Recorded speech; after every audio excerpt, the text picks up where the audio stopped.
Brian is a total power banker. Just don't let Mike charge them. Miss Worm, we always thank her, but it's not enough cause she's a gem. The UK Prepper never will survive with a bond that can endure. When your only goal is to stay alive, real Coca-Cola is the cure. And he is about to saddle the tiger when he's not aboard his UFO. Barry's out with his Geiger, counting rides that made his beard go. The UK Prepper Network will survive with a bond that can endure. When your only goal is to stay alive, real Coca-Cola is the cure. World survival is our mission. Out in rivers, careful stepper. Alan led with his vision. Defo still no prepper. Hawkins, hacking Hawkins. We've seen his face and let's just say it's enough to take to your eyes with pins. And of course his radio skills pay the way.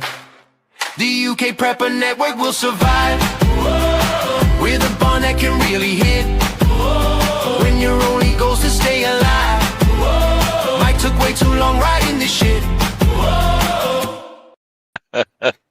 Sorry, it should have been a shorter intro, but you know, we don't want YouTube to stop me and ban me again instantly. Hello everyone, welcome back to the Preppers Fireside. This is your Preppers Fireside. This is for your questions. I've just scanned up through the 90 odd messages with no questions yet. So while I introduce, make sure you're getting your questions in there, otherwise it's going to be a very short show. First off, I have Andy with me, the Bombardier. How you doing, Andy? Yeah, very good, mate. Yourself? I'm good, thank you very much. And Brian, Scottish Prepper 73, after lots of swearing in the green room. How are you now? You all right? Yeah, good, mate. As if I would swear. Never. Unheard of Scottish people swearing. Speaking of sweary Scottish people, how you doing, Alan? Oh, good. I'm good. Excellent. Sorry, I'm trying to look at questions straight away, but have you returned that hideous shirt from last night?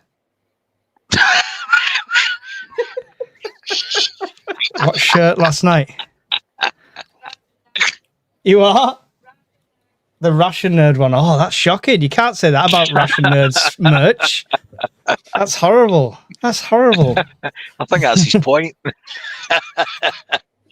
I'm the only man to have a Russian Nerd shirt in the UK, so yes. Anyway, no questions, gents. So do you want to say your goodbyes now? Bye, bitches. Yeah. It's a Q&A show, guys, so make sure you get some questions in. Fluff the pillow, Mike. Fluff the pillow. I don't tend to know the answer to many things anyway. Right, I'll get the first question in while we're waiting then. So I want to know where you're all at. We've not talked about just general prepping recently, so I want to know what's your latest prep and what's your latest plans with prepping. We'll start with you, Alan, because you're not a prepper. That's true. I am not a prepper. Even though I had a very similar argument with somebody. I managed to get a tiny little bit of signal. I was out last night, and there was somebody on one of the survival Facebook pages that I follow who was going on about the difference between preppers and woodsmen. Apparently, that's the new thing.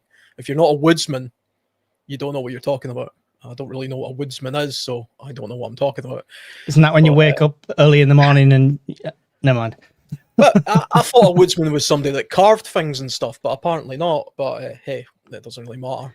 There's nothing really changed. I've got an idea for what I'm going to do sort of 2026, with the channel, and I'm going to try and steer it a little bit towards more urban survival, I would call it, rather than prepping. But we'll see how that goes. I don't know. It'll be interesting. What's your latest buy, if anything? Latest buy? What was the latest thing I bought? I don't mean like from Tesco last week. I mean prep related, I did just order a few more, and I spoke about this on Discord. So see these This is a really good brand I find for freeze-dried camp food. It's always been my favourite, and it's one of the only ones that does 1,000-calorie meals. And they actually taste okay. Some of them taste absolutely rank. But these ones that's good because the one I reviewed, ReadyWise, is to have 1,000 calories of that, you'd have to cook up 3 pans of it. Yeah, exactly. I mean, so this is this chili con carne is a full 1,000 calories. And nice. It doesn't really weigh a huge amount more than if you were to buy 2 500 ones. It's still slightly less of a weight, maybe just the packaging. But if why bother with those 300-400 calorie ones when you just buy a 1,000 calorie one? It does actually say it's meant for 2 people, but that's 100% just for me. And that's one meal. That's one meal. That's one meal as far as I'm concerned. I'm still adding stuff to it. I'm still going to have that with pasta and soup and tea and everything else. And sounds like an interesting dish with pasta, soup, and tea all in it. Brian, Alan's setting his stall out. You're getting fuck all. It's a meal for one, Mike. Brian, what's your latest prep, and what's your next prep?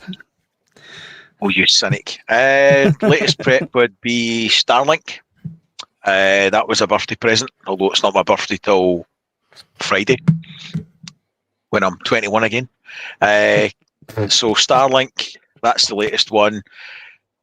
Next prep, I want to change the generator. Generator's only about a year and a half old, but I want a dual fuel LPG one. So that's what I want next year. I don't know how I will buy one. I'm saying I don't know how likely it is. It's pretty fucking likely, to be honest. I'll get it. After the freeze dryer, before the freeze dryer. I'd love a freeze dryer. It's too much money. Yeah, you say that. It'll just take you a few months to convince yourself. That's all. It's $4,000. Don't do Disney in 2026. There you go. That's $4,000 saved. You can explain that to my wife then. Go to the Trafford Centre for a weekend. It's the Disneyland of the North. I'm going to blame her on this. Between this year's trip and last year's trip to Disney, we could have bought 4 freeze dryers. Oh God! I literally feel physically sick. Was that just the thought of me in shorts, or was this the prices? No, I like the shorts. I've got my photo album. That's fine. Moving swiftly on. Andy, what's your latest prep, and what's your next prep? What you're looking to get? My latest prep, mate. I suppose I've got a new EDC belt. If people want to see it,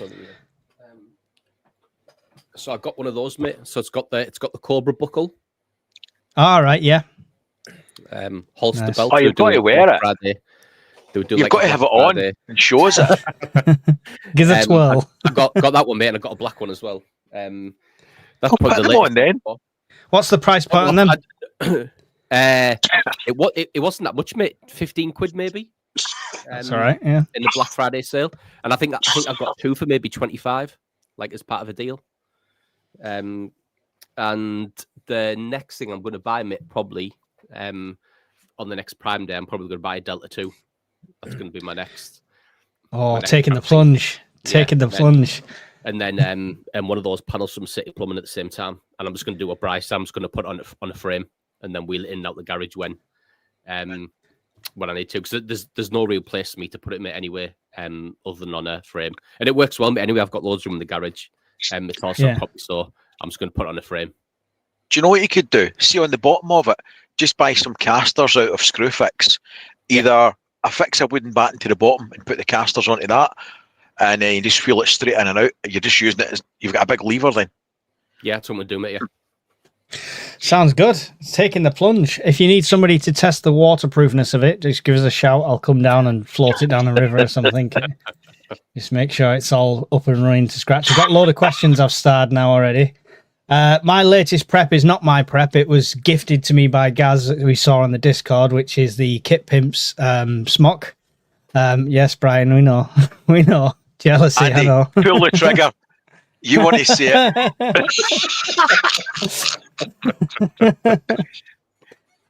So yeah, and I'm going to do a video of what I carry. I was about to do a video of what I carry in my German Fleckturm one that I have. So I'm going to transfer all that over, get it all tied up and stuff, and then I'm going to do a video on that. And what I really want is the bag, but I also want Starlink, but that's a big jump. It's going to be an after Christmas thing, that, if anything. So that's the next one for me. Go on, Andy, you're itching to. I can see you. I can see you. Mercies for the week, Andy. No mercy. Sweep the leg. Andy's laughing because Irritate put a lovely comment on the Discord saying that when I lose weight, that jacket will look good. So thank you for that, Irritate. Nothing like a vote of self-confidence for a guy. Self-esteem through the roof. Anyway. We logged onto the green room and he was making himself sick. I mean, I've got to be honest, that if I wasn't looking, it was quite arousing, the gagging noise, but didn't put me off in the slightest. Wow. He spat it out his tea. Right. Questions. What do we think of British weapons being made in China? Is this a thing? Is this What anyone? made in China? You what? What weapons are being made in China that are? I'm not sure. Anyone got any insight into this question? We can't answer it if we don't know. But I would say, I mean, if as long as we had a means to be able to very quickly manufacture the same weapons here, should China be the problem? I don't really see a problem with it if it's just a cost cut next. It'd be interesting. as long as it doesn't come with an automatic switch off thing. Yeah. It'd be interesting to know what's being made, mate. Like, there's a big difference between making a missile or a rifle to a tank. Yeah. So it'd be interesting to know what's being made in China. You order the tank from China and it comes that size. It's like a corgi car. Look bigger on the picture. The British government are running the weapons off Timu now. That's how sick they are. Real titanium. Right, okay. So, Paul, if you want to give us some more insight into that, we'll happily delve deeper into that. But thank you anyway. Snapdragon had a question. What winter extra... Brian, stop stroking your screen. Oh, I found the answer. Killer. It's put it up. Unnerving, this. It was 3D printers, British 3D printers being used to make weapons. I suspect it's probably drones then, or bodies or some drone bodies. I expect drone parts, yeah. Or the release mechs or something like that. I'm not fussed. You know, it's always going to go out to the best, the best deal. So it is what it is. What winter/extra preps are you carrying out for the upcoming cold snap? So we've heard about this. We'd literally talked on a fireside about potential blackouts, not on a fireside, just on a random live, and how a really bad cold snap could strain the grid loads. So, I mean, Andy's kind of already answered this by saying you're looking at Delta 2, right? Is that based on this for winter as well, Andy? Is that inspired this?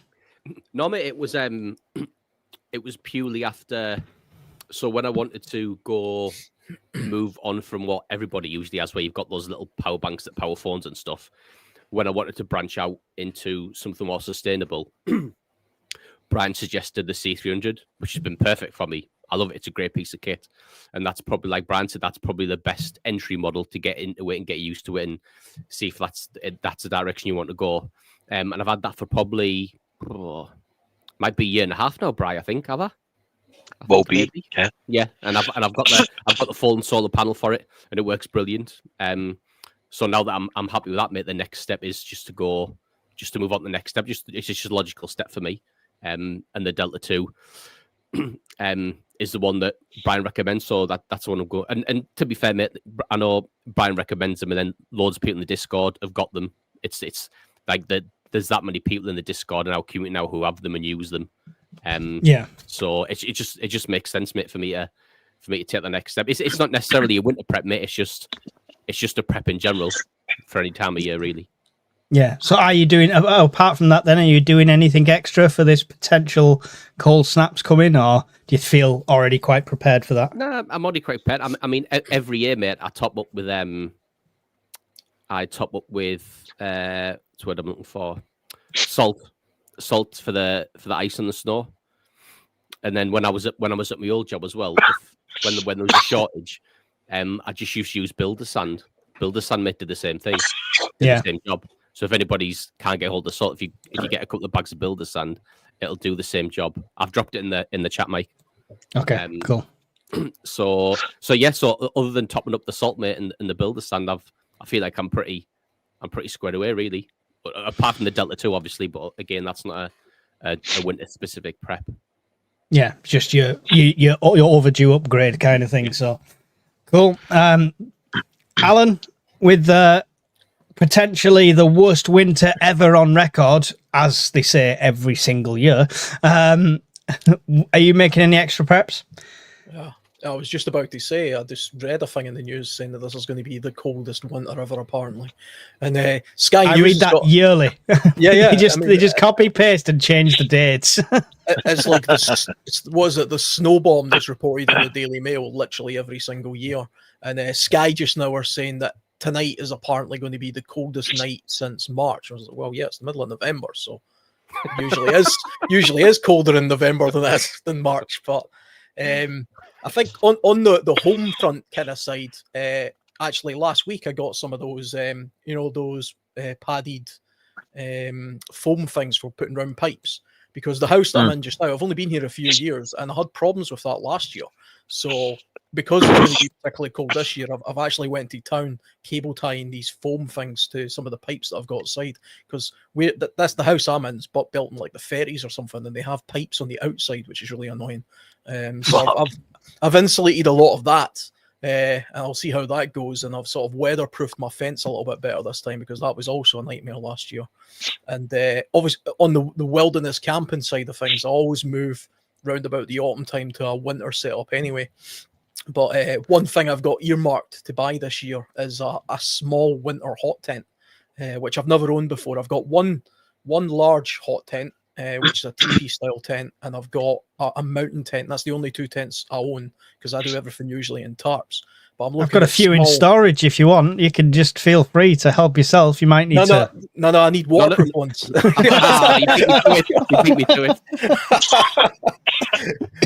But yeah. I mean, I'm also looking at a small titanium wood burning stove to go with it. That'll be pretty cool, because I want to like put it into my motorbike camping setup, which is also kind of like a bug out vehicle for me as well. So if I'm going to buy a tent for that, I may as well make it a winterized one, so it has a dual use. It's something I can take in the winter months as well. Definitely. Yeah, sounds good. Brian, last but not least, your potential, we spoke about the potential grid going down and stuff like that, and the strain that a really bad winter could put on us. Are you making any additional preps for that, or maybe getting family to do so? Family, the ones that I still speak to, my brother's on board. My other brother, we don't hear from much. My sister says she'll do it, never does. So no, I'm not going to flog a dead horse. But prep-wise, more or less just been doing maintenance. Cheers, Gatwick. It's been maintenance. I'm in a maintenance cycle. So the last month I've just been rotating stock, agitating the tins, turning them upside down, giving them a little clean with a cloth, get any dust or moisture off them, making sure the dehumidifier works. I've got the moisture content down to about 31 degrees on average, 31% for the shed. Okay.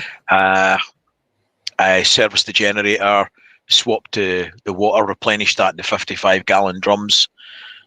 So that's pretty much where I am. Any storm straps over the roof? No, but I did think about it, and I've been on the swiller with that, to be fair. I don't know. I do have ratchet straps that would reach. Mm-hmm.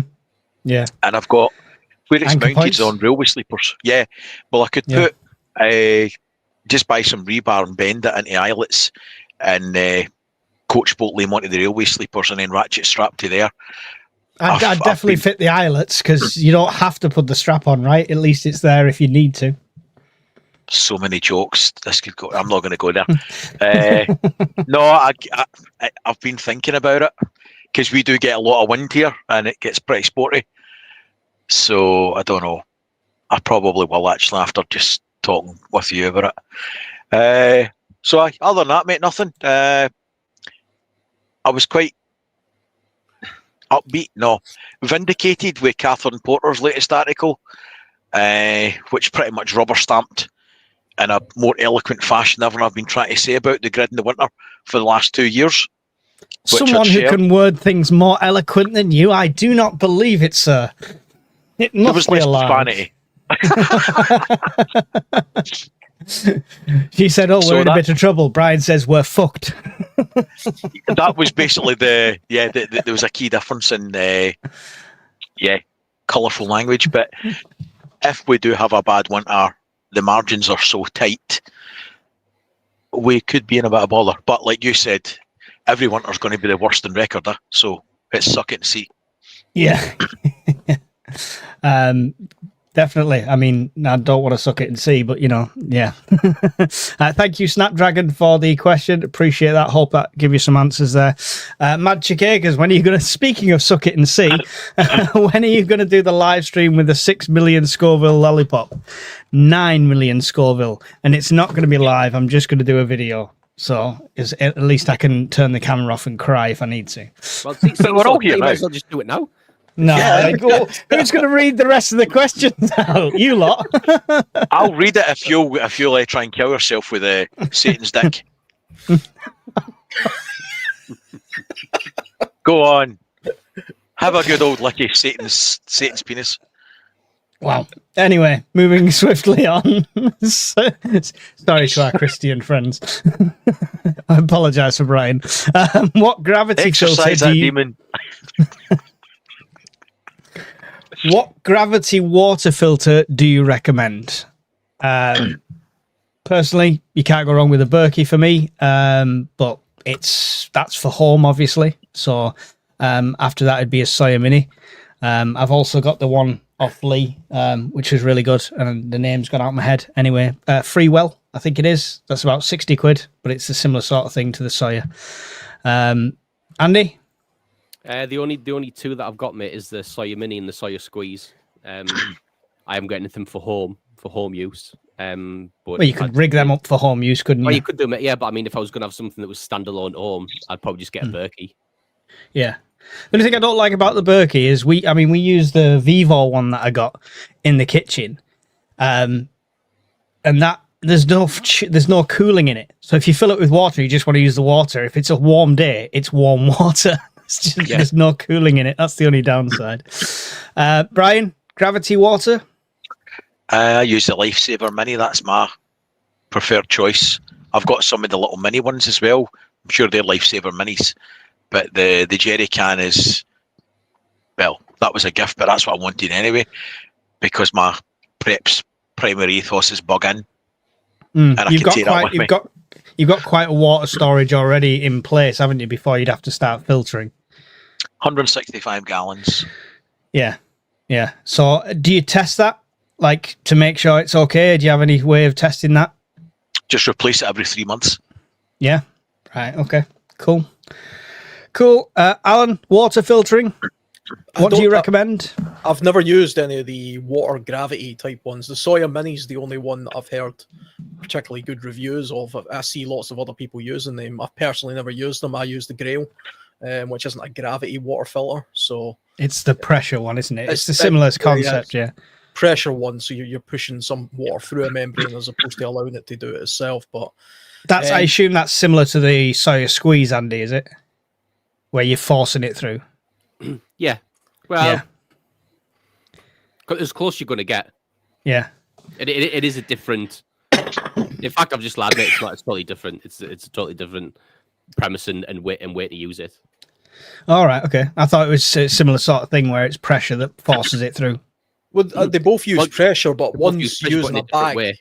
Yeah, one's using a bag and one's using a container, like a hard plastic container. But if I was thinking about filtering or purifying large amounts of water for like if there was more than 5 of us, for example. It's a good passive way of doing it. Filling up a bucket and having like a soya mini at the bottom, just dripping into a bucket. That's a good way of doing it. It's not practical for the kind of stuff I do. I'm usually by myself, and I need water immediately. And the good thing about the Grail is it's immediate water. I've got it in 30 seconds. Yeah. Cool. So what about the home situation then, with family at home and stuff like that? If it came to a need to filter water at home, are you just going to be sharing the grill? Well, yeah. I mean, I could use the Grail. I've got chemical purification as well, because this is a family of 3, 2 adults and a small child, and 1 dog now. Sadly, my other dog died this week, so I've got 1 dog now. But between us, the Grail would actually get by. With rainwater, I could collect rainwater and then purify it through that. And I can set up, I could build, if I really needed to, I could build a water filtration system that would work on the same principle as being gravity fed. And then I could purify it via boiling or the Grail or chemical or something like that. Because there is a big difference between obviously filtering and purification. Those are 2 different things. The good thing about something like the Grail is it's both. It filters and purifies. So it's a purifier as opposed to just a filter. Cool. Awesome. And boil is number 1. All of the gadgets you buy under the sun, tablets, anything like that, boiling is still the best way for everyone to purify. Thank you for the question, Stuart. Hopefully that gives you some insight. Stuart Lonnan, if you were to purchase one, which is the best, Mesh Core or Mesh-tastic? Well, we've made the jump from Mesh-tastic to Mesh Core. The devices you buy, it doesn't matter. You can flash it with either software. So don't think you've got to buy it because it says Mesh-tastic on the advert or anything like that. You're just getting a device which you can then put whatever you want on. Brian, you've got Mesh Core set up now, haven't you? Yes and no. I've got it set up on that one, but I had wanted to put up a repeater. You really need a repeater as well, because there's not a lot of uptake where I am, so I'm going to need to establish my own network. But that's going to be part of the Starlink project anyway, because I'm going to need to do an Ethernet gateway, and we should be able to use Starlink to extend the network. But that's going to be a project. Pending. Yeah. Fun times. Mesh Core's more stable long term for what we're wanting, and less prone to nuisance messages, and it'll bounce further as well. Then there's more jumps. It's got the bulletin board style thing as well, right? So you can leave a message for someone rather than just hoping they're online to pick it up. So yeah. But when it comes to the actual question recommendations, Stuart, it's like I say, the software can be changed and flashed to whatever you want. It's essentially the same sort of node you're buying anyway. So some use more power than others. They do. 3D Chicken. If you just Google 3D Chicken, he's the one that does our UKPN ones. He's got some good units there. Genuinely, you can find them on eBay. You can find them on Amazon. You can spend next to nothing, can get cheap as chip ones like the Lily Goes, which are, cheap and cheerful but do the job. Or you can go the whole shebang. I've got one on my wish list at the moment, which is the Lily Go, the one looks like an old BlackBerry, but it's an all-in-one unit with the aerial. And it's got the keypad. Yeah, that's on my I want that one for the car. That would be ideal. So if only we had someone, mate, who could have come on tonight to answer that question in detail. I know, yeah. We don't have a communications expert that's sober right now, so sorry. In fairness, he did warn us that he might be a bit pissed. Yeah. Well, I mean, that's not stopped him coming on before. It's not stopped me dragging Alan on when he's like 9 cans in. I was about to say that didn't stop me coming on one time and making fun of the French all the way through it.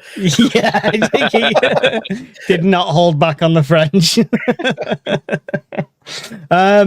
Guardian Prepping, awesome channel, awesome guy. Go and check him out.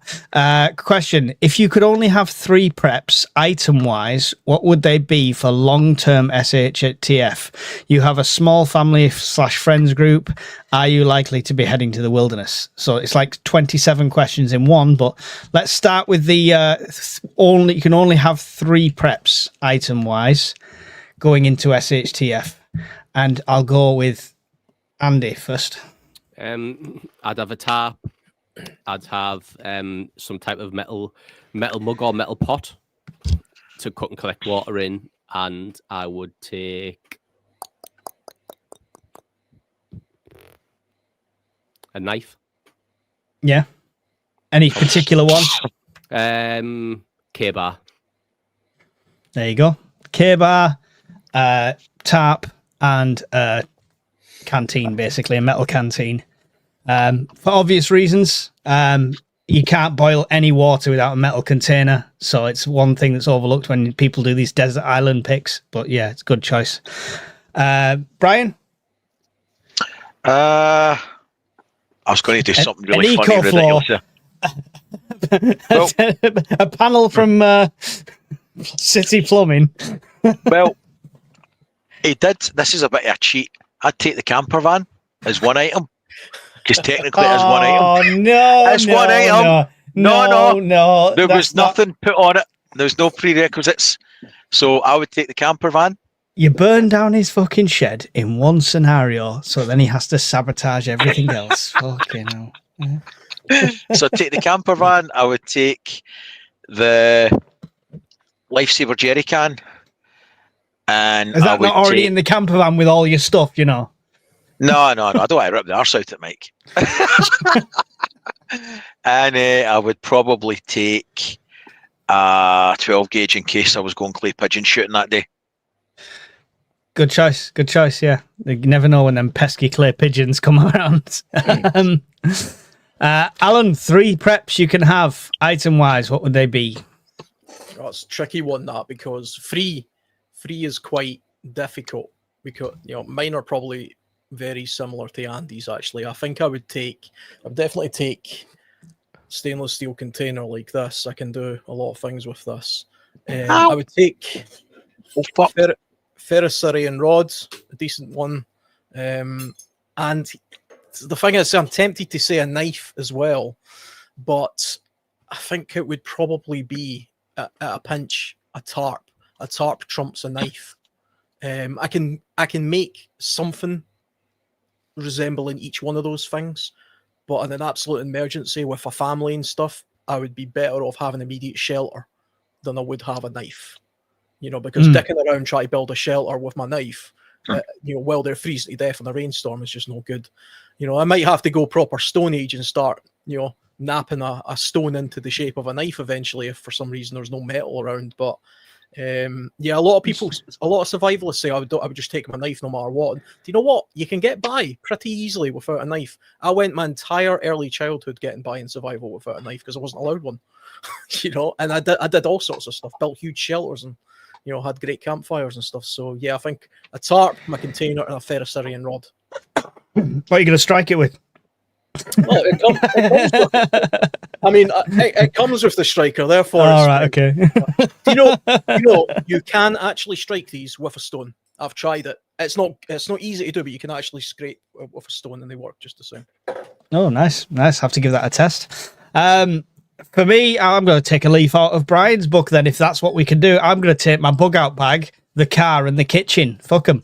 All right, there's 3 items, right? Now the kitchen's a cop out. That's cheating. No, genuinely 3 items. What about your brand new snugly fitting? What's snugly fitting? It's too big for me. Like, it's got room for padding. Where?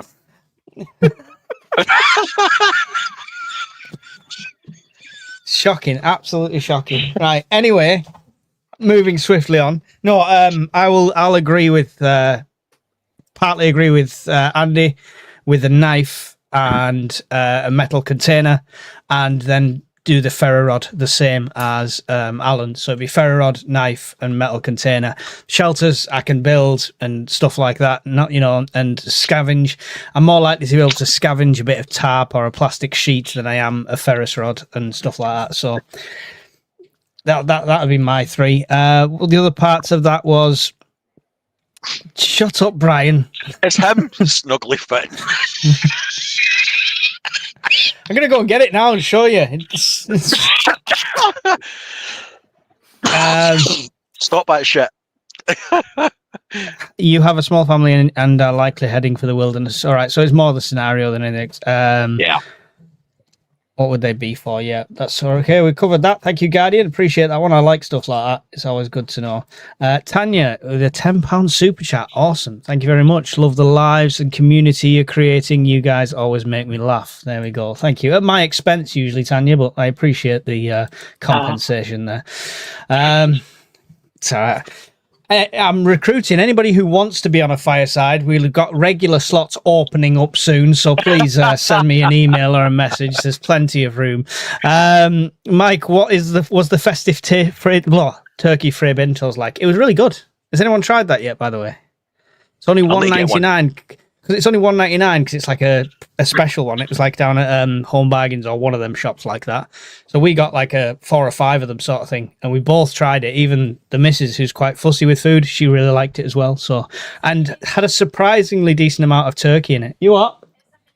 It's amazing. It's amazing. But yes, surprisingly quite a decent amount of turkey in it as well. So yeah, it's good. Highly recommend. I'm going to try the all-day breakfast one this week at some point as well. See what that's like. I don't know what that's going to be like. I'm expecting like a sausage this big in it or something. No, just because I said sausage and went like this doesn't mean you have to pipe up. You just don't have to. How do preppers cope with the stress of dealing with stupid people? You tell me, Amphia. You tell me. Please, if you know the secret, please tell me. Surrounded by idiots. All the time. Yeah. Okay. Got 68 It's not comments stupid behind. to them, though. That's the problem. When you try to explain prepping to somebody or the merits thereof, in their mind, it's us that's stupid. It's us that's nuts. And it's trying to find a bridge to get over the two. Quick question. Is Brian the breakout character?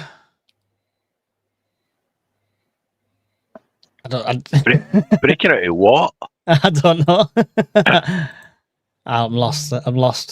He's already got his own spin-off series. He's got his own little channel and stuff, you know.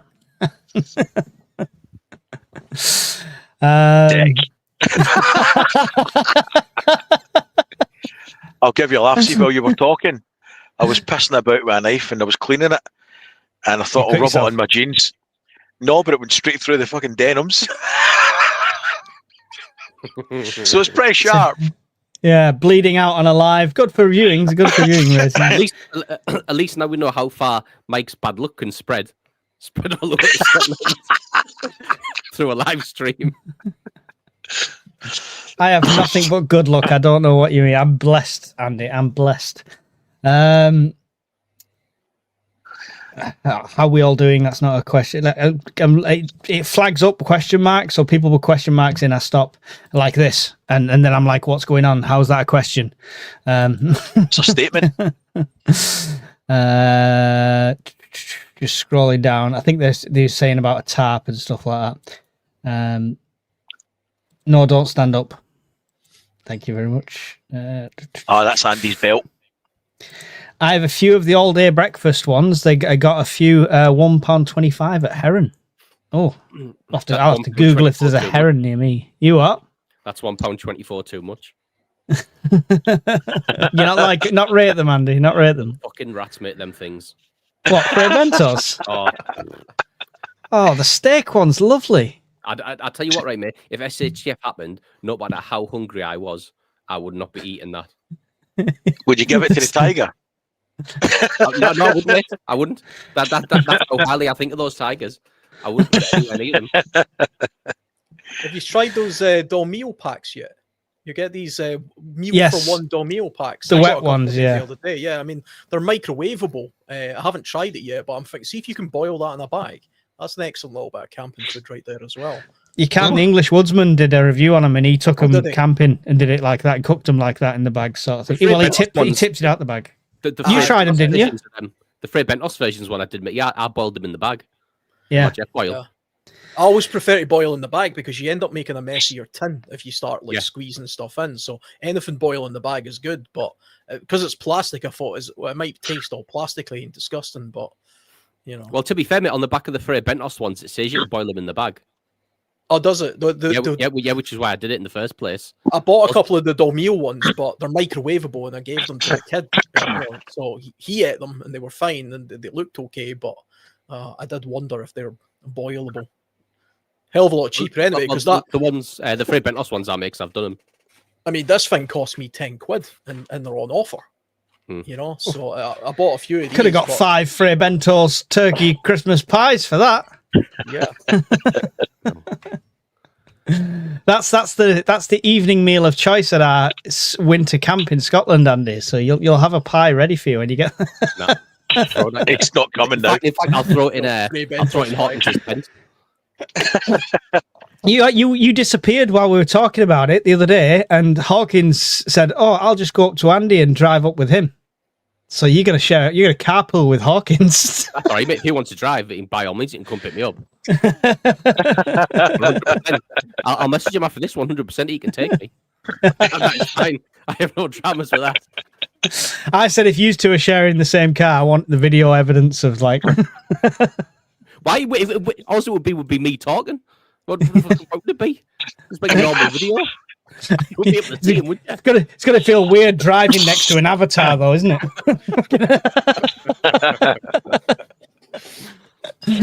How do you see the road with no face? Lorraine Sanders, Mike, did you get a chance to get one of those water bottles that Andy had usually for the military only? No, the Survivor 58. I haven't got one. No, it's on the bucket/wish list. I did send an email though to the what you said, Andy. So I've not had a reply as of yet, unless it's gone into junk. So, how long did they take to reply to you when you emailed them? Oh, it was pretty rapid. Was it? Like it was same day. Mm. To be fair, Maybe mate, I should. I'll email them because we know what y'all looks like. I'll email them, and if I get anything back, I'll throw it in Discord. All right. Okay. Awesome. What do people think of USA potentially offering political asylum to people from the UK targeted for thought crimes? I'd go tomorrow. There you go. You go tomorrow. I mean, I would love to, but I've got too many children spread across this island that I'm responsible for. Some I'm not responsible for. I don't know, possibly, but there's just lots of little people like me running around. Alan, would you take political asylum to the States? Yeah, I'd consider it. There was a time where I always wanted to move to the States, and then as politics over there changed a little bit, I went off the idea. I used to originally want to go to California because it had great weather and great wildernesses, but I don't think I could live in a state like that. They're just as bad as this place. But oh yeah, there's nice places in Texas and Florida, so Texas, I was looking at. There's some nice places in Texas. Brian, you're getting close to the old age cutoff for getting over there, so would you consider it soon? Many more comments like that, you'll no fucking see it. Cheeky basket. Brian, you practically live in Florida anyway with the amount of trips you take over there. Yeah, that's it. Have you not got dual citizenship yet? I would. The problem I've got, my job doesn't exist there, to be honest. So I don't know what I'd do. But in principle, if I had the money and they would let me in, I would go to Texas. I'd go to Texas in a heartbeat. Right. Go work where? Go work in a gun shop. That's what I'd do. Oh, that'd be pretty cool. Exactly. Plenty of them in Texas. Yeah, I'd like to stay there. I think it would be maybe a ranch, maybe 10, 20, 30 acres, something like that. I would be happy with that. It's pie in the sky. Wife would never go. Chump change over there. Cool. Thanks for the question. I think it's a resounding yes if we can. Is there a downside to MREs? Depends what you're comparing it to. They're more expensive than tinned food. They're less. They last less time than freeze dried. So you've got your food in stages, Brian. Probably is a good question for you. I'll go with 2 stages. So short term, mid term, and I would deem it to be long term. Short term would be tins, jars, that sort of ilk, were 2 to 5 year shelf life that you would use. Mid-term, I would call wet rats, like MREs, which would be a 5 to 10 year shelf life, and dried stuff ending up to 25 years. But downsides, the only downsides with MREs is the vegan shit in them, if you get stuck with one of them. But other than that, yeah, I do. Oh, vegan sausage or something. Traumatic flashbacks for that vegan sausage and beans. Oh, it's horrendous. Vegan sausage is literally getting attacked with Antifa in the showers. Nobody wants that. So I personally don't see any downsides to them. I've had more than one rat pack of different menus. Andy will have eaten hundreds of the fuckers. The two downsides to them is the British MREs is that they're heavy. The wet food are heavy. So if you're taking any amount of them out for a long period of time, they do weigh a lot. And the other downside is they're designed to make you constipated. They're designed to stop you crapping in the field. So if you eat them for any extended period of time, you are going to end up in exploding. Yeah, you can't eat them. You can't eat them forever. There's a reason why Portaloos on exercise are called thunderboxes. So that's the two main downsides. They're designed to constipate you, and they are quite heavy. I'm sure hospital food is designed in the same way. I'm sure it is. It's designed to kill you. Yeah. And just so everyone knows, that is the new mother of my grandchild. So congratulations to the new mummy. That's Charlie. That's my son's missus, who's just given me the grandbaby. So there you go. It's your daughter-in-law. No, not married. So I don't know what. It's daughter-in-law-ish. Yeah, not by law. I was going to say as well. See, the MREs, the wet meal types anyway, they don't fare that well in really cold climates. So if you're doing any kind of anything below sort of -3 or 4, they can freeze, and they're a pain in the arse to try and heat up. When I go on mountaineering type trips, I always take freeze dried purely because the other ones freeze. And like Andy says, they don't. If you were to eat MREs all of the time, if you actually read the ingredients of them, they're horrendous. So they're really not good for you. I didn't know they deliberately kept you sort of constipated, but the ingredients in them is astronomical, and it's all preservatives and shite. So it wouldn't be very good for you, I don't think, if you eat them for longer than, I don't know, maybe a month or 2. You would probably really start feeling the effects of it. I think the longest I ever went try to eat stuff like that was probably only 5 or 6 days. And I felt kind of bloated actually now that I think about it. Maybe that's why. So if your entire survival plan is based around MREs, consider what you're using for your Kazi as well. Thank you for the question anyway. It's always a good one.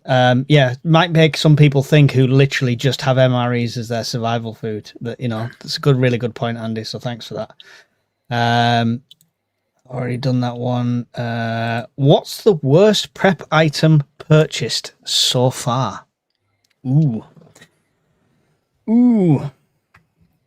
Alan? I've got a 511 backpack, which I do still use.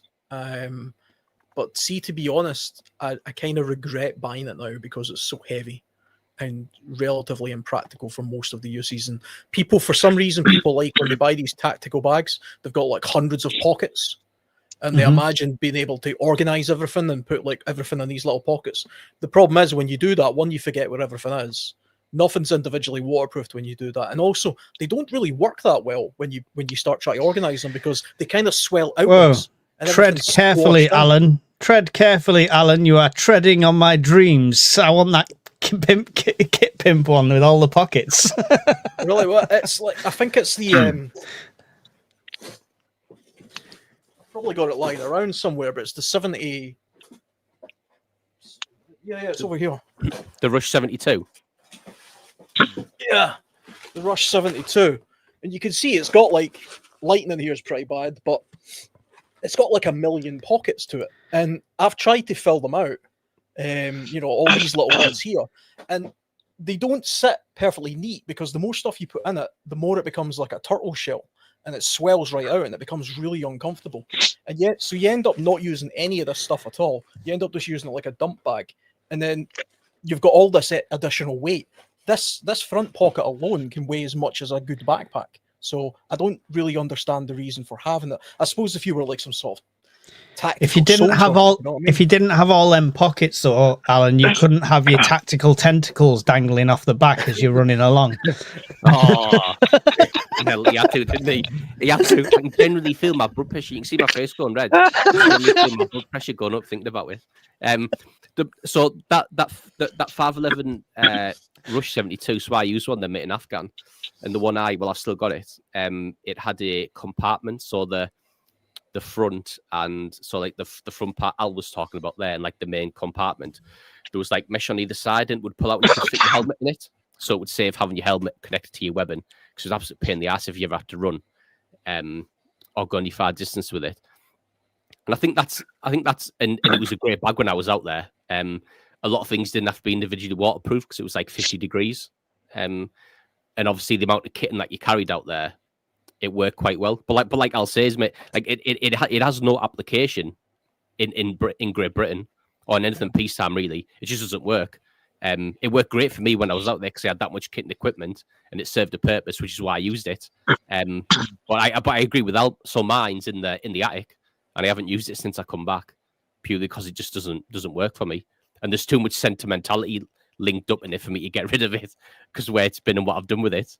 I quite like the separate sections and pockets if I'm going out on my own, because I know I can just get my camping stove out of here and I don't have to unpack the bag, and I know I can just get this out of here and I don't have to unpack the bag. You know what I mean? So everything's easy access without having to delve into the main compartment all the time. The pockets, they squash against each other, so you can't easily, like if you put a sleeping bag in that and then try and put something in one of those pockets, because it's pushing up against it, I find that you just can't get anything in them, and it becomes a real pain in the arse. But it could just be the way I'm packing it. Like it's like Andy, if you've got a very particular use in mind, like in the desert or something like that, and you're just putting military gear in it, great bag. I mean, it's absolutely bomb-proof, but it's so heavy. I mean, that bag weighs 4 times the amount empty as to my normal bushcrafting bag that I would take out with me. 4 times empty. Wow. You know? Yeah, Is that the frame? Is that because of the frame? Well, it's not got a metal frame. It's got a sort of internal plasticky type thing, I think. But so it's not like a metal frame or anything like that. But So what's the weight then? Canvas material? The material, yeah. It has probably 5 or 6 different layers of material to make up all those pockets, and because it's using like the strongest grade possible of materials, it's heavy as hell. And I also found that it actually holds a little bit of water, weirdly enough. It doesn't come with a rain cover or nothing, so it's not actually a waterproof bag. If it rains, water will go through it, and it actually retains some of it as well. So I've still got it because I paid a lot of money. I got that way back in the day, and it cost me a fortune. So I still have it, but I kind of regret it because it just sits in this room, hardly getting used. Excellent. There you go. Brian, worst prep item purchased so far? This fucking workshop, mate. I was thinking about that. And I'm thinking, I was looking round about and I'm going, I don't have anything that I thought was a waste of money or wasn't good value. And then I looked at the ceiling and I thought, I know the bugger that's a waste of money. Garden Buildings Direct or Billy O Sheds, they're absolute shite. So if you're looking for one, don't buy it. In fact, if you buy one, let Mike camp in it for the night and set the fucker on fire. They're shite. I don't know where this has come from. There's no where this has come from. I've never set a tent on fire. The things so far. No, we bought this and it wasn't cheap, and I spent probably near enough the same again putting it right. I'm happy with it now, and it looks great and it does what I want. But nah, shite. So that's Garden Buildings Direct, Billy O Sheds, shite. And he's not sponsored to say that. I'm sure there was a sticker at the bottom saying "built by Mike" or something. No, because it would have. I wouldn't have sent you extra doors to make a bench with. 5 doors, 5 fucking doors. No floor. Never sent me a floor, but five fucking doors. I'm looking at it going, somebody's shite at Tetris at that factory. They really are. Someone never got Lego as a kid. Yeah. Andy, worst prep item purchased so far?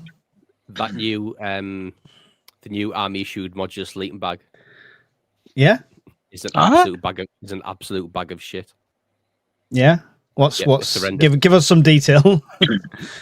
So I made the mistake, mate, of buying it before we went to the prep meet in the Midlands, and that thing, mate, and it was my mistake, because usually I'll test stuff before I go out and I get up, but I didn't, mate. I made the mistake because the one I used whilst I was in the military was so good. I made the mistake of thinking, it's just going to be good, yeah. Yeah, he's good, and it wasn't, mate. It was dog shit. I binned it when I come home. So when I was the material, mate, the materials were shite. The quality of the stitching and the materials used was shite. The first time I used it on that meet, on the first night, the zip broke. And just the general build quality, mate, was just crap. So when I come home, mate, I just binned it. Cool. There you go. That's good to know. Well, mine's a long list, as we probably know. Every tent ever. No, but genuinely, probably the worst thing was when I got the cheap. I mean, I don't mind, like, you know, the single burner stoves that take the long gas canisters. Yeah. You pay a bit for them and they're half decent. It mounts in, it's all stable, it's fine, no problem. I got a really cheap one off Amazon. It said Adventure across it or something like that. And that's the one that the gas kept leaking out the side after about 3 or 4 uses. After regular use, the spring just went straight away. It lost all its strength and it wasn't holding the gas canister in place. And that's what blew up into flames, and surrounded the whole gas thing. Since then, I went to Go Outdoors and got their version of the same sort of thing. And you could feel the build quality difference. And it's more or less the same price, to be fair. So rather than get the Amazon one that they've just added price to it, even though it's probably is worth less than £5, go to Go Outdoors, get that one, or the next one up, which is a double one. It just feels much more sturdier. But yeah, buying the cheap store, buying anything cheap when it comes to things that can blow up, take my word for it. Don't do it. Was that, didn't Barry put a can of shaving foam in his? Yes. And he clicked it in, all that shaving foam started pissing out. I'm sure it was Barry. Fucking hell. I mean, I don't think you can blame the product for that. No, but it just popped in my head when you started talking about those gas things. Yeah, so you both had a really close shave. Yeah, but that's happened to me twice. You know, once bitten, twice shy. Obviously not. Just carry on. I had 2 of them anyway for redundancy, and the first one happened at the first Midlands meet. And Chris, the UK prepper man, he was sat making his brew, watching me as I'm over this stove, and the flames surrounded my head as it all went up. So he rescued me. No, he didn't video it. I asked him, but he made me a brew to compensate for losing my eyebrows. And then the second time was when I was out camping on my own, and it was that was clear to me then it wasn't just a one-off fault. It's just don't get them cheap ones. So yeah, thank you for the question, Evil Girls. Good. You know what's even crazier about that story about Barry and the shaving foam? The bloke's got a beard. So why did he have shaving foam? That's the even crazier part of that story. Where did he get the shaving foam from? That's got to be a wind-up. So that's what I mean. You don't know what he shaves? Yeah, you only see his beards. You don't know what he shaves. You could have some smooth balls. Barry, the modern man. It's just that was his manscaping fluid. Sorry, Barry. It's your fault for not coming on. I'm just scrolling down, trying not to miss any of your questions, guys. If I do, I'm sorry, but we are behind on them. So thank you for the question, Evil Girl. That was a good one. I like that one. If you were given £500 for prepping, what would you buy? I'm not going to ask Brian. To be honest, for me, at the moment, Starlink would be the first thing, and put the rest towards getting a Delta 2. I know it wouldn't be enough for both at the time, but yeah, Close, I would try. Yeah, close enough that you could do that. Possibly Black Friday, you could do that.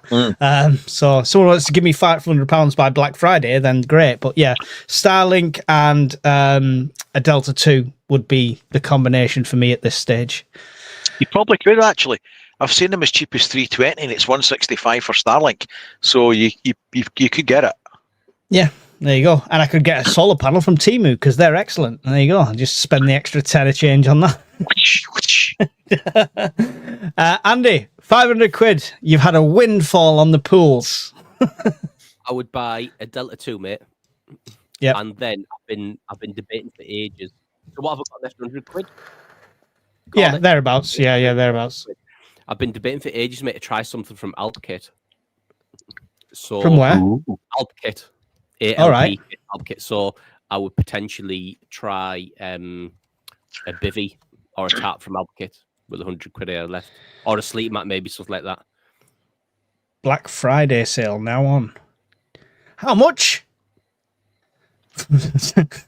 They've just stuck a new stamp on a Berghaus coat and added 100 quid to it.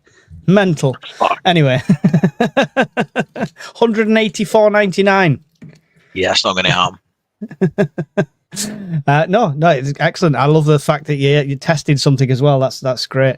Alan, £500 on the pools. What are you buying? Probably the small Pomali titanium wood burning stove I mentioned earlier on. They're about 500 quid, and they look fantastic. But 500 quid's a lot of money. But if I just had a random 500 quid, then yeah, absolutely, that's probably it.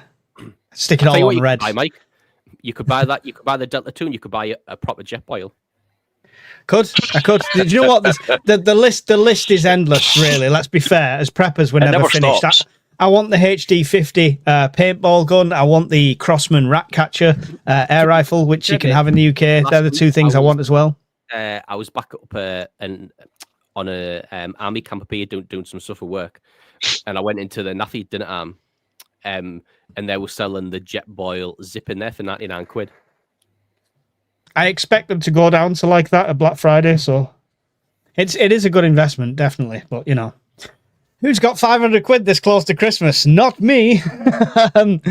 Don't have 27 kids, guys. It's not good for your bank. So Andy, 500 quid. What do you say? Sorry. The Delta 2 and then something from AlpKit. Yeah, Delta 2. And Alan, you're on the titanium stove. Titanium stove. Is that 500? Is that all of it? Yeah, they're about 500 quid. Yeah. Wow. Yeah. Cool. Brian, another Delta 2. No, just for shits and giggles, the top of the mountain. I was going to say I'm power banked out, but I'll probably get more just to review them. But I've got no room. Did have no room anymore. There's 10 kilowatts of power banks in here. Let's not be hasty. No, I would put it towards the gas, the LPG generator, the dual fuel. So that would probably pay about half it. Cool. So, there you go. Sorted. Thank you very much for that Rift. It's a good one. Pete, UK winter, cold, wet and dark. What's in the car now for winter journeys and knowing it's there, making you feel wise? What have you got in the car that's different for winter? I think we've got our regular car kit that's in there all the time. The only thing I throw in extra is I've got a big bag of salt now that goes with it, because it was dirt cheap at Rogers. So 5 kilos of salt. So that's going to I can grit half the motorway on the way home if I need to. Funnily enough, mate, you know, in the when I used to have my BMW, when I used to have to when it got to winter time because it was 3-wheel drive, I used to have to put 4 bags of salt in the boot to give it any type of grip, mate, coming off the drive. So when it come to winter time, like I was absolutely useless for getting anything in that boot apart from barbell weights and grit of salt. Wow. There you go. Up the hill. Do you have anything in the car, especially for winter now, Andy? To be fair, mate, I walk to work now. But if I was going to go on a long journey, mate, I would have standard car kit that we've all probably got. The only thing that goes in winter, mate, is extra food, mate, and extra warm gear, sleeping bags, everything. Yeah, I keep a couple of wool blankets, but again, that's year round, even in the height of summer. I don't know what I'm going to do with them in the height of summer. Make a big tent, maybe, and set it on fire. Brian, anything extra in the car over the winter period? Yes, a couple of things. So I keep a Anchor C300 and an electric blanket in it now, in addition to the sleeping bag that I always keep in it. And other than that, I just add in more food, so more wet rations, and more water. Excellent. That's basically it. That's the only amendments. Alan, anything in the car or on the bike, even for that matter? In the car, I've got a kit that all stays in the boot. It's in a big sort of plastic container. I did a video about it ages ago, which is basically everything you would need, and it's got a all-weather, cold weather suit in there that I can put on even if I'm just wearing work clothes, and that'll be good for cold weather conditions. The only one thing I will add to the car if it starts snowing, because I did this a couple of years ago. I don't have a long commute, but if it starts snowing, I chuck a pair of wellies in the boot, because if the car goes to get stuck or something, I've got a tiny little rubbish car just now. If I have to walk home, it's only a few miles, but trying to do that in a pair of trainers, which is what I'm wearing when I come out of work, would be a nightmare. So just a pair of wellies is what I'll add to that. Yeah, I chuck my walking boots in the car when I go to work, because it's like 90 miles, and if I ever had to trek back, it's a long journey. So I've always got the walking boots in there. Thanks for the question, Pete. And Vanessa Kitty, where in Texas would you go? I don't know. I was looking at the jobs I was looking at were in Houston, so the outskirts of that. There is a Pasadena in Texas where I was looking at houses, but I don't know the areas. So Brian would go wherever the gun shop is hiring. Yeah. I'd need to research it, mate. I don't know enough about the state. You'd have to do your due diligence and see crime rates, all that kind of shit. Property prices would have a big thing in job availability. Yeah, the property prices, you'll cry just comparing them with them over here. Some of them. What do you prep for stopping fires? How many extra options do you consider as needed for those who are accidental arsonists? Don't know what you're talking about. Thank you for the £5 super chat, though, Gala. Fire prevention. Start with you, Brian. Fire blankets. It's passive. You don't need to worry about expiry dates, and you don't need to worry about the type for a start. So you should have at least a couple of fire blankets in the house. And the problem I've got, if there's a fire with the domestic house batteries, there's nothing I can do about it. Walk away. Walk away. I'd be waddling with style right out the door, mate, because if that stack went, the house is a total loss. There's nothing you'll do, nothing you'll stop it with. So I've got some CO2 and some dry powder extinguishers. Really selling the solar dream to everyone there, Brian. You've got to be realistic. I mean, if these things go up, it's not so much the batteries that go. And most house fires with solar systems, it's the panels. Be shitty installs and poor MC4 connectors, high resistance, whoosh. It's the roof that goes up. It's not the batteries, as a rule. And there's nothing you're doing about that either. So prep for the normal things. So fire blankets and CO2 and dry powder. You could always raffle off your old Deltas, Brian. They'll never go to waste. So yeah. Alan, anything extra on fires?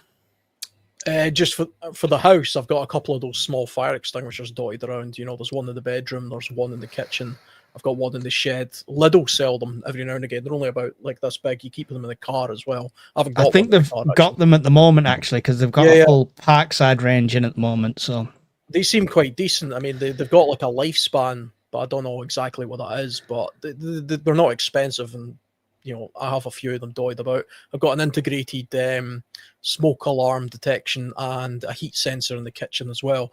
This room actually that I'm in just now hasn't got anything, so I do actually plan on buying another heat sensor and putting it in here, not a smoke alarm, because I randomly burn incense sticks in here sometimes, and so I don't want it going off. But Incense. Incense. yeah. We get you, Alan. it could get smoky in here, But, Getting in touch with the spirits. well, I'll get a heat sensor in here, and that kind of squares off the house. When it comes to being out in the wilderness, I just, sensible precautions. I do actually camp in some very high risk fire locations sometimes, and there's a lot of peat on the ground and things. So, that was actually a bit of a thing this year. I was in an area that was literally on fire at one point. I've seen people just like rock up and start setting up a fire on dry leaves and everything. They don't clear a space, they don't put rocks around it, they don't dig a hole, anything like that, and it winds me up. Yeah. You need to do a fire safety video, Alan, on your channel. That'd be a good one. I probably should, especially for the peaty ground. A lot of people just don't understand that if you go into a place full of moss, like in the Cairngorms, and you build a fire, the fire can actually burn underground for months. Literally months. It can smoke and it will spread. It's amazing. In the Welsh mountains, where all the slate mines are in North Wales, they've got a lot of Japanese knotweed, and that does the same. The roots burn underground. And so a fire can start one place, and over under the mountain somewhere else, suddenly a forest fire can start. So it's definitely something to be aware of. Cool. Andy, anything to add on the fire precaution front? No, I know. I won't go into it, but I know why Great Galar's asked that. And if I was him, I'd keep a fire extinguisher in the bedroom in case anything happens during the night. So you're not running to a particular room to grab it. Even if you don't want it inside, maybe just keep it in the wardrobe. Yeah. And if anything did happen during the night, you can run straight to your wardrobe, grab it, then you're out. As soon as you're out of your bedroom door, you've got a means to fight whatever you face. Yeah. So that's what I would do if I was him. Yeah. Great points. Great valid points. Thank you for that, Great Galar. Appreciate that one. What have we got? Sorry if I missed this, but what are your keep warm plans if the home heating fails this winter for you and your family? I'll go first if you don't mind. I've got a tent that's no good for outside because it leaks.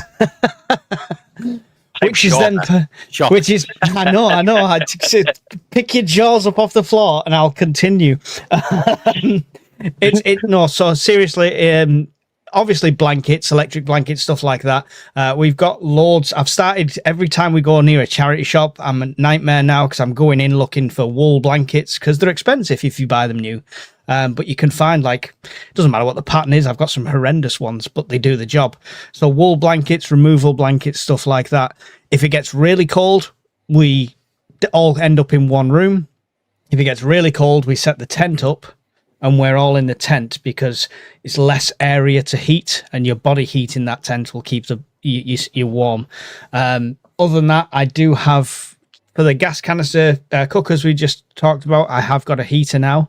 And for all the people that say, I'm going to gas myself to death, I've got a bit of common sense, so I usually wouldn't. But also, Hill have just sent me this, which I'll be doing a review on soon. These are the guys that did the reverse osmosis filter. And basically, that is a carbon monoxide detector, temperature, humidity, everything with a little hook so you can take it out with your camping and stuff like that. So it's just a little safety device extra, but I can hang that inside the tent, something like that. And it's got an alarm on it if it gets up to so many parts per million kind of thing. So it doesn't have to be charged, does it? Or run off batteries? You just can't resist, can you? Just can't resist. It does have to be charged. It does have to be charged. You can put it in the bin. But yeah, so that's just like an added extra. Generally, I'm of the school of thought of don't listen to the fear-mongering saying, oh, you're cooking inside your kitchen with a gas hob, you've warmed up a tin of beans for 5 minutes, you're all going to die of carbon poisoning. You're not. You're in a big, decent-sized open space. You're not leaving it running 24/7 for heat. It's just to cook something. common sense. But if you are in a small area like a tent, that's where these accidents happen. Idiots at festivals keeping themselves warm with a gas stove in a 2-man tent from Temu. So yeah. Anyway, but that's my Don't listen kind of to the plan to keep- fearmongers. Nothing needs to be charged up.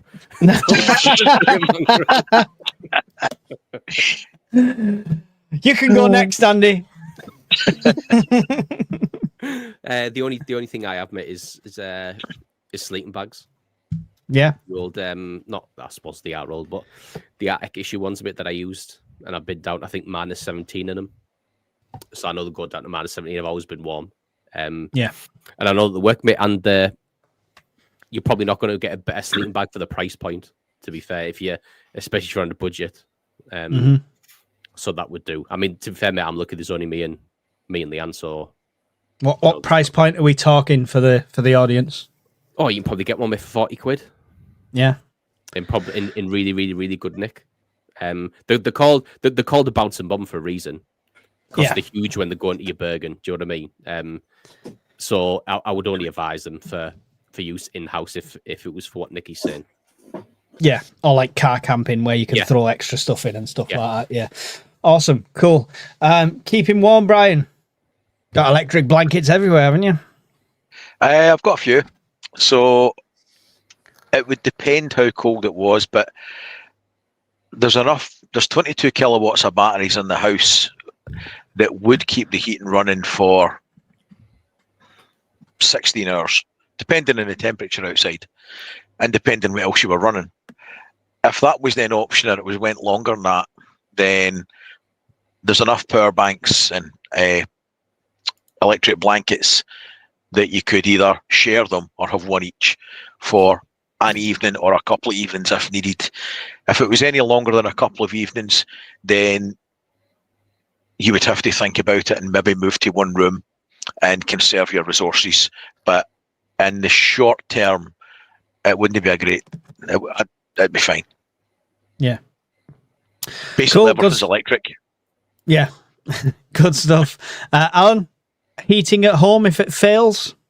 I think I'm just the same as you. It would be a case of confining to one room. I've got some of those electric fires as well, those cheap little ones. So if I still had power and I didn't care about my electricity bill, because these things eat electricity, they heat a room pretty quickly as well. But I mean, I've got a hot tent, a fairly large hot tent that I could set up in the garden and literally use a wood burning stove to heat that as well. And I can't imagine this ever being the case, but it would be possible for me to bring that wood burning stove into, say, the living room. And then with some stainless steel flexi pipe, I could simply have it going out the top small window in the living room. And then I would literally have a wood burning stove in my living room. Then you could jerry rig it that way. It doesn't really get that cold in the UK. I mean, not really. If you've got a relatively well-insulated house, my house is quite well-insulated, you're not likely to die because it's never really going below -10 max, really, sort of sea level. And when you're inside your house in a room... If you're in a pensioner, please don't take Alan's advice. Carry on.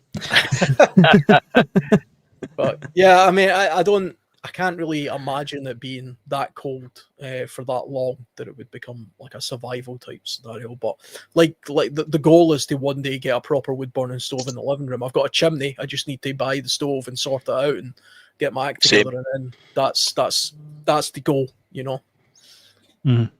Well, funnily enough, Nicky has actually been through this situation, and you can find out all about that this Thursday on the Prepper Podcast, because something's just broken Brian's. She's on the Prepper Podcast telling her story on this Thursday, so make sure you tune in for that as well. Thank you for that one. Killer 71, have you guys considered crayfish nets, passive hunting? Our waterways are crawling with them. Yeah, I've got some long nets. I also did I give some to you, Brian? I give some to Hawkins. Hawkins had a couple off me as well because I got them as part of an auction lot, quite a few of them. So yeah, I've considered it. What I would actually fish out of the Manchester Ship Canal, I'm not sure it'd be edible. But they're there anyway. Fishing, Andy. I've never considered crayfish nets, mate, but I would now he's put it in my. Now he's got me thinking. I don't know if there'd be anywhere around here, mate, with crayfish, to be honest with you. But if I was in a position where there was crayfish close by, then I think it's a good idea. Yeah, definitely. You can pick up the nets as well on most car boot sales and stuff for next to nothing, guys, if anyone's considering that. Something you've considered or done, Alan? I've not got crayfish nets, but I do have a couple of lobster pots in my shed. A few years back, I did a camping trip in Arran and Mull, and I took them with me, and I caught lobsters and crabs and all sorts of stuff with that, and cooked them up. It was really easy to do. You just go out at low tide, put them in the rocks, and with a stinking fish, and you're guaranteed to get crabs anyway. Oh, nice. So, other than that, you're guaranteed to get crabs in Scotland. There you go. Yeah, I know a few places you'd be guaranteed to get crabs in Scotland. Sorry about that. How much kind of, is lobster pot something you can make, or how much what we kind of talking cost wise? Because obviously the fish nets are about anything from like 25-30 quid if you're buying them new, down to like a £5 on a car boot sale, less than that. I don't know how much they cost, but they can't be that much, because I literally got them for free when I was at a place where I was launching my dinghy, and I was testing out an outboard motor for it.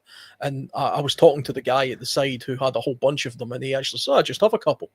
So he just gave me them. And they're quite, you could make them, I imagine. And you could they probably weren't his.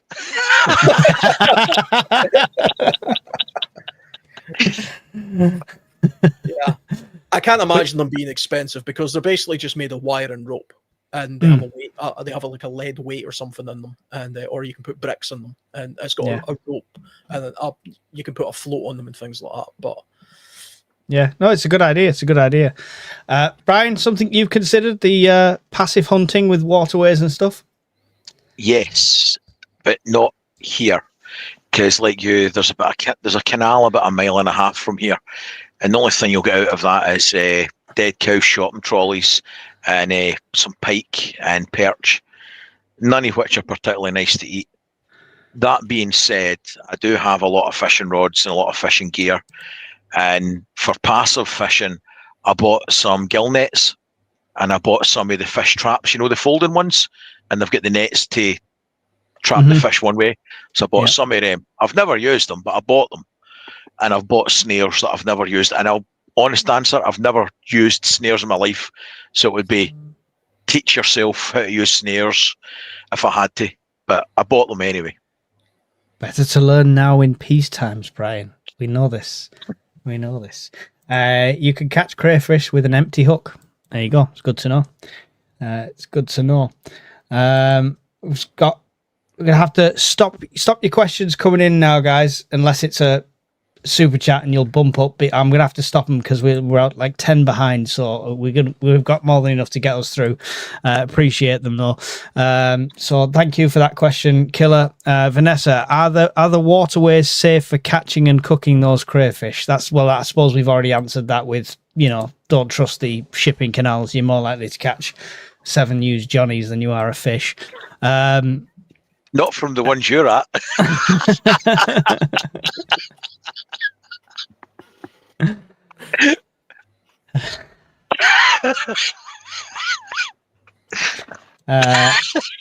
I don't know if licenses are required. I don't know if there's licensing required. I think it's different areas have different rules on fishing. It depends where you are. So there's an invasive species of crayfish. I know that in England, American version, which I think is they're sort of protected as well, game. aren't they? But there's some in Scotland that are protected, along with freshwater mussels. There's a river I camp near, and you can see freshwater mussels there. You cannot eat them. You cannot collect them. I suppose if it's an SHTF situation, bloody everything's fair game. But same with trapping and snaring and stuff as well. Swan is back on the menu, boys. Well, it already is for some people, But, they're eating the cats. They're eating the birds. Yeah. If I meet Indians in the Amazon Delta, would they know about Mike and fires? There's tribes in the Amazon who've got more stuff charged than Mike. Why I do this? I don't know why I do it. Join the Fireside next week when we've got Sigma, Funky, and all the other guests coming on. Hey, Deuce, got any tips? Okay. It flagged it because it had a question mark, so I have no idea. When I packed for the Midland meet, I grabbed a tube of Savlon from home instead of the toothpaste. Didn't realise until the first morning when I stuffed the toothbrush in my mouth. Ooh, nasty. Nice. I heard gagging coming from that side of the camping area. I just thought you and Andy were getting to know each other, so more than just neighbours. How is your army malarkey going, Mike? I went for the interview, been down to the base and spoke to the sergeant there. I actually had an interview with and spoke to and everything. Everything's going ahead. Everything's all good. Done my aptitude test, etc. They expect me to go to Glencourse in January/February, depending on availability. So there you go. That's how it's going. Got to get training. What dimensions is that titanium stove? That's the one you were on about, Alan? Yeah, 500 quid. She wants to know how much stove you get for your book. I would have to look up what the dimensions of it are, but it's about this big. You know, if you can see that, it's you can get a folding. That doesn't help when you're 6 miles from your camera. About this big. That's a separate subject. It's on the Pomali website. They do 2 versions. They do a folding version and they do one that's it's entirely intact and it's got 2 glass windows either side. Not folding, yeah. That's the one I'm after. So, I would have to look it up. I don't know. Cool. Thank you, Vanessa. Guardian prepping, future prep question. How many years till we have solar-powered dirt bikes or mobile organic 3D printers available, capable of reconstructing any plant matter into water or food? Technically, it's there now. Yeah? Most of that's there now. Well, we've got electric bikes. There was one I looked at that was it had like a 180-mile range on it as well. It actually looked like a cool bit of kit, but it defies the point of loud pipes save lives when you're going along in an electric motorbike at 90 miles an hour.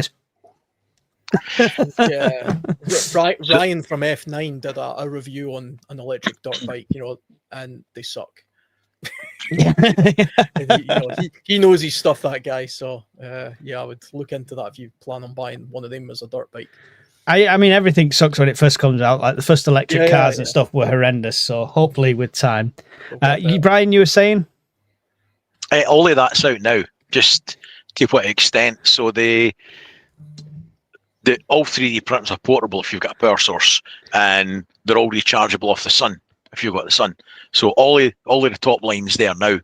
The organic 3D printers, they've been doing studies and trials for the last few years on 3D printing cartilage for people's ears and things, and doing cosmetic reconstructive surgery and stuff. There's also studies going on just now for doing using templates of organic 3D printers to build up organs. So there's all sorts of shit going on now with that. But for any sci-fi geeks there, it sounds like it's like a standard template construction type printer that can do any pattern of anything.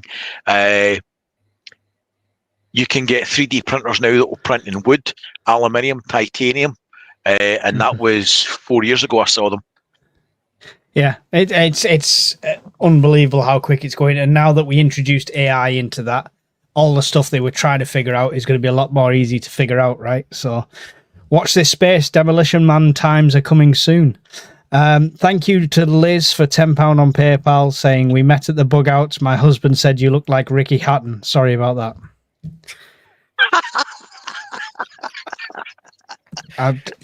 That's the best podcast I don't see it. I don't see it. I don't see it. Maybe in his prime, Thank you for the question as well, Guardian Prepping. Jay Still Logging has a suggestion. People should get acquainted with diseases in wildlife. If SHTF and you have to hunt and gather, you should be familiar with TB, CWD, foot and mouth, etc. Definitely. Spotting symptoms, knowing don't eat that sheep. It's very sick kind of thing. It's all good knowledge to have, definitely. And last one, Nikki has a I said Ricky because of that Ricky Hatton thing. What an idiot. Nikki has a random question. Do you have your bug out outfits ready on hangers or set aside to go? Bug out outfits. That's an interesting one. We all have bug out bags and go bags or grab bags and stuff like that. But what about the clothing? I mean, if that happened to be the day you were cross-dressing, Brian, do you have to quickly change and is it all ready? Well, I mean, my bug out size 10 stilettos, if it's a Friday night, that could be an issue. But unless I'm bugging out to a Rocky Horror Picture Show revival, then I'll probably be all right. But do you not have like something? I'm not Mr. Ben. I don't open the cupboard and I'm going to be a fucking astronaut today. It's just full of clothes. No, Mr. Ben's disappeared. He's not done anything for ages. No, I don't have. I've got clothes that are more suited to outdoors that I could put to hand straight away. Put it that way. Depending on the time of year, you would choose, everything's in a toolbox. You would choose your clothing to suit the season. Yeah.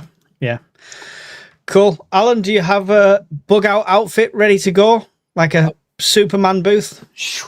Outdoors. I've got a cupboard right sort of there. You can't see it on the camera, but in there I've got, there's maybe 4 or 5 different, I suppose you would call it, outfits for different seasons. But they're just outdoor clothes. And the reason I have them is because, well, one, some of them are more suited to other things than others. Like, one's camouflage, they're all kind of greenish and things like that to sort of blend in better if you're hunting or fishing or something.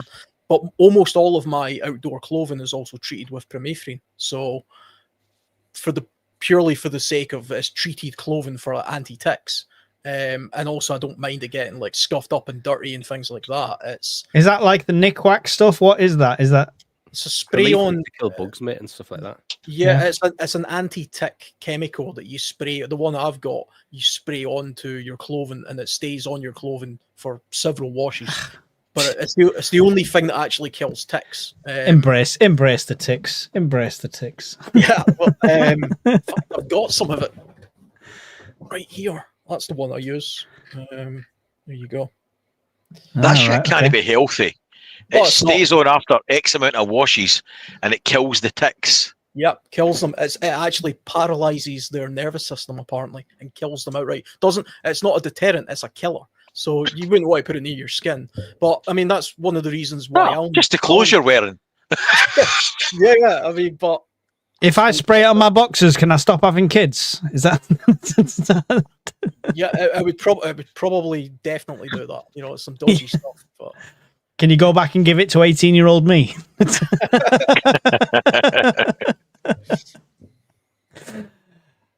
Cool. So, Andy, do you have kit like clothing if you had to bug out?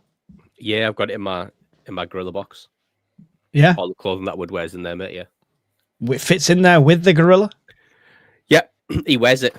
All right. He jumps out of the box and takes it off, and then I just put it on. All right, excellent. Excellent. I've warmed up these boxers for you. Already got the stank on. Excellent. Yeah, I've got a box of like camouflage clothes and stuff like that. It all lives in a box because it just wouldn't fit in the wardrobe with everything else. Generally, I've just started wearing more practical clothes. I don't need a suit for the office anymore, stuff like that. So I'm just walking around in, if it's not gym gear, it's outdoor gear. So generally I've got my jacket near the door with all my stuff in and my bag. So if I had to get out, it was a fire spreading through the house, I'm not thinking about getting changed. Whatever I'm wearing, just throwing the jacket on top. And in the bag that's in the car has a set of clothes in as well. So just good question though. Outfit on. that's my bug out gear. It's these big flary bright shorts and a pair of red gloves. That's the... Oh dear. Shocking. I think that's it for our questions I highlighted. Don C, why is Alan so far away? He's because Brian smells. Ticks give you Lyme disease. Yes, I know. I was joking about the B1 with the ticks. Nobody wants ticks. It's a good way to get close to your camping friends when they're having to remove one from an obscure place. Promethean is an insecticide. Use it when deer culling. It also kills Scottish midges too, as I found out when I got some on my vehicle. Oh, I'll have to take a load. Bring all that to the Scottish meet, Alan. We'll have a flyover and spray the entire field before we camp. Oh yeah, it kills everything. It was actually developed by the US military way back in the day, and it's quite hard to get in the UK. That's the only one that I can find that contains that ingredient. This and it's only a relatively tiny amount that's in it. You know? Agent Orange. It's kind of like that, yeah. What's the actual spray called? Not the ingredient. What's the actual spray called that you've got there? Life Systems EX4 Plus. Oh, it really rolls off the tongue. EX4 Plus. There you go. Oh, there we go. Yeah, that helps. $9.95 for 350 mil. Sorted. Let's read that blurry tin backwards. That's brilliant. Thanks, Alan. That really helped clear it up.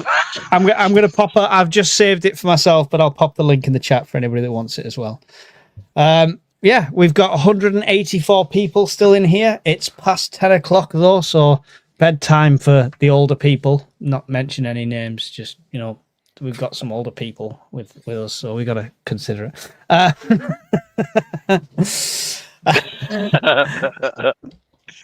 Everyone watching on Andy's channel, Alan's channel, Brian's channel. I'm Mike, UK Urban Prepper. I post videos galore, ridiculous amounts of videos. Most of it's crap. You might find some good stuff, so make sure you subscribe to me and check it out. Andy, would you like to tell the people about yourself? Yeah, I'm a part-time YouTuber.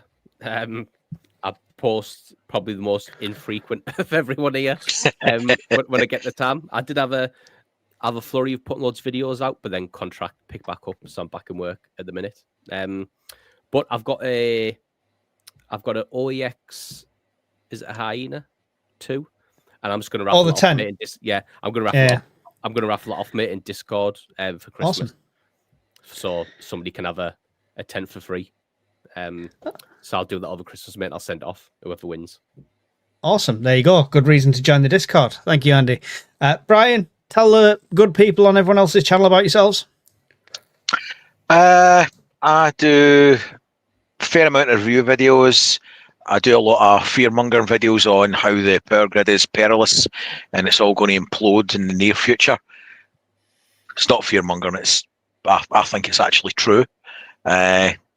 So yeah, I tend to concentrate on technological solutions to grid down and bugging in versus dragging your kids and granny out into the forest with a drunk octopus on your back and singing Kumbaya around the shitting your brains out for 3 days in the cold. So I would rather bug in, and I tend to prep for that shit. With lots and lots of power.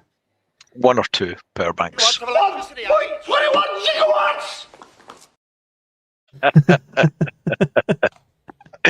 Thank you, Michael. Alan, World Survivalist, tell us all about your adventures. So yeah, my channel's mostly wilderness-based type wild camping. I do some kit reviews as well. I'm trying to make videos on a more urban-y type end, a more prepping end. I'm actually finding them difficult to make because it's kind of outside my comfort zone and I've got terrible recording equipment. So I'm going to update all that stuff and hopefully next year you'll see a big uptake in that kind of content. But yeah, it's mostly outdoor camping type stuff and wildernessy type things. I think I promised to upgrade my cameras on my 10th video, and 987 videos later, I'm still using the same shit. I'm jealous of all these ones with the really nice equipment, but it is what it is. So Mine's a phone. Also, yeah, I mean, I use my phone for stuff, and I use this is just a webcam sort of thing, but it'd be nice to have all the nice and shiny bits, but it is what it is. Thank you to our awesome moderators tonight: Rift Security, Miss Worm, Evil Girl. I don't know if Hawkins even showed up. Of course he wasn't. If you're watching Hawkins, Bullshit, it looks to me like the best part of you ran down to cracking your mama's ass and ended up as a brown stain on the mattress. That one's for you. Yeah, thank you to everyone there. Don't forget, Miss Worm has her own channel as well that she'll link in the comments. If you want a break from prepping, just someone to read you a nice story in a lovely tone of voice, go and check out her channel. And she's a published author as well, with a book on Amazon, which you need to go and buy and check out, stuff like that Andy's going to read at some point. So thanks very much, guys, and we'll see you all in another Fireside soon. Bye, guys. Later. In the glow of embers dance, we've prepared for every chance, living simple, living true, with the dream we all pursue.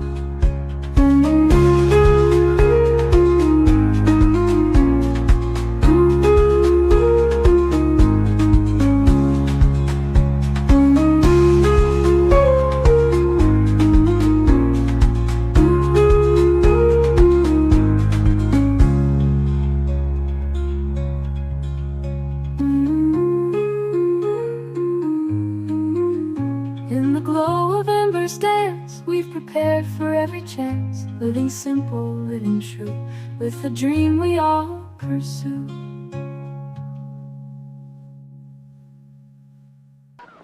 I'm Brian! I'm Brian! I'm Brian! I'm Brian! I'm Brian and so's my wife! Right, take him away and release him. No, I'm only joking. I'm not really Brian.